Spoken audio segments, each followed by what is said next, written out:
অগ্নিমিত্রা পাল তিনি রাজভবনে এই মুহূর্তে এসছেন। দিদি দিদি আপনি পুর নগরোন্নয়নে আজকে মিটিং ছিল, প্রশাসন স্তরে কিরকম ভাবে কাজ হবে পুর নগরোন্নয়ন? অ্যাকাউন্টেবিলিটি থাকবে, সব থেকে ইম্পর্টেন্ট। মানুষ আমাদেরকে এই দায়িত্ব দিয়েছে, সুতরাং নিজেদেরকে কেউ কাটা ভাবার কোনো জায়গা নেই। রংটা ইজ নট ইম্পর্টেন্ট। মানুষ যে ভরসা, যে দায়িত্ব দিয়েছেন, সে দায়িত্ব পূরণ করতে হবে। প্রথম দিন থেকে আমার অনারেবল সিএম এবং আমরা কাজে লেগে পড়েছি।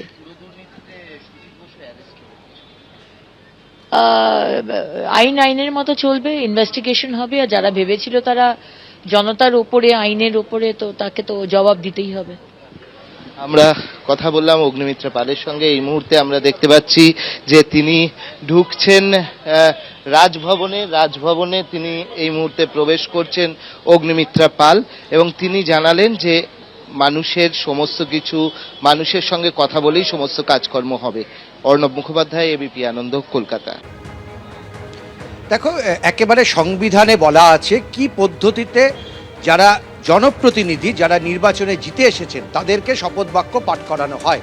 প্রথমত একজনকে প্রোটেম স্পিকার করতে হয়, যার দায়িত্ব জয়ী প্রার্থীদের শপথ বাক্য পাঠ করানো, এবং জয়ী প্রার্থীরা শপথ বাক্য পাঠ করানোর পরই তারা কিন্তু বিধায়ক হিসাবে স্বীকৃতি পান। এবং এক্ষেত্রে মুখ্যমন্ত্রী থেকে শুরু করে যে সমস্ত মন্ত্রীরা, যারা মন্ত্রী হিসাবে শপথ নিয়েছেন রাজ্যপালের কাছ থেকে, তাদেরকেও কিন্তু বিধায়ক হিসাবে শপথ নিতে হয়। ফলে কালকে 11টা থেকে শুরু হবে এই শপথ গ্রহণ অনুষ্ঠান। প্রোটেম স্পিকার তাপস রায় তিনি প্রথমে শপথ বাক্য পাঠ করাবেন বিধায়ক হিসাবে শুভেন্দু অধিকারীকে। এরপরে শপথ বাক্য পাঠ করানো হবে যে 5জন মন্ত্রী হিসাবে শপথ নিয়েছেন, সেই 5জনকে বিধায়ক হিসাবে তাদেরকে শপথ বাক্য পাঠ করানো হবে। তারপর যে সমস্ত জেলা ধরে ধরে লিস্ট করে দেওয়া আছে যে কোন জেলা, তারপরে কোন জেলা, তারপরে কোন জেলা, সেখানকার বিধায়করা, সেখানকার জনপ্রতিনিধিরা যারা জিতেছেন, তারা বিধায়ক হিসাবে শপথ নেবেন, এবং এই গোটা প্রক্রিয়াটাই পরিচালনা করবেন প্রোটেম স্পিকার। 2 দিন ধরে এইটা চলবে।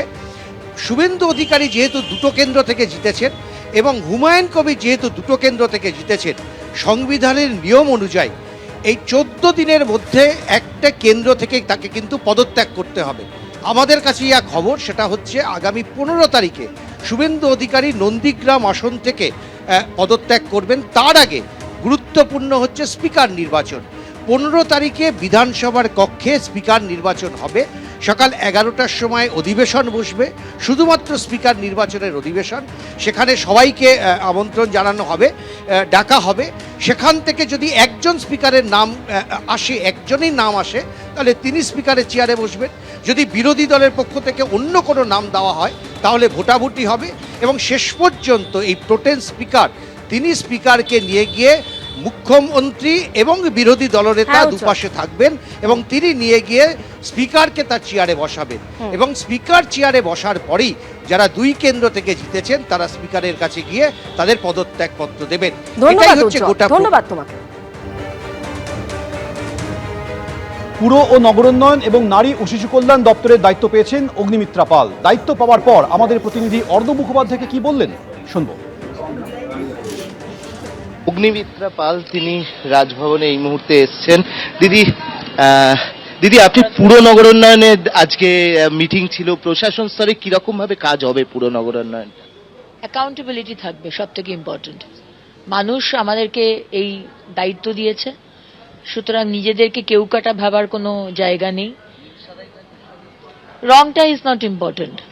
মানুষ যে ভরসা, যে দায়িত্ব দিয়েছেন, সে দায়িত্ব পূরণ করতে হবে। প্রথম দিন থেকে আমার অনারেবল সিএম এবং আমরা কাজে লেগে পড়েছি।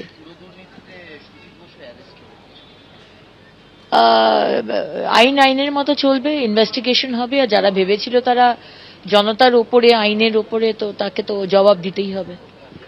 আমরা কথা বললাম অগ্নিমিত্রা পালের সঙ্গে। এই মুহূর্তে আমরা দেখতে পাচ্ছি যে তিনি ঢুকছেন রাজভবনে তিনি এই মুহূর্তে প্রবেশ করছেন অগ্নিমিত্রা পাল, এবং তিনি জানালেন যে মানুষের সমস্ত কিছু, মানুষের সঙ্গে কথা বলেই সমস্ত কাজকর্ম হবে। অর্ণব মুখোপাধ্যায়, এবিপি আনন্দ, কলকাতা। এবিপি আনন্দ, এগিয়ে থাকে, এগিয়ে রাখে।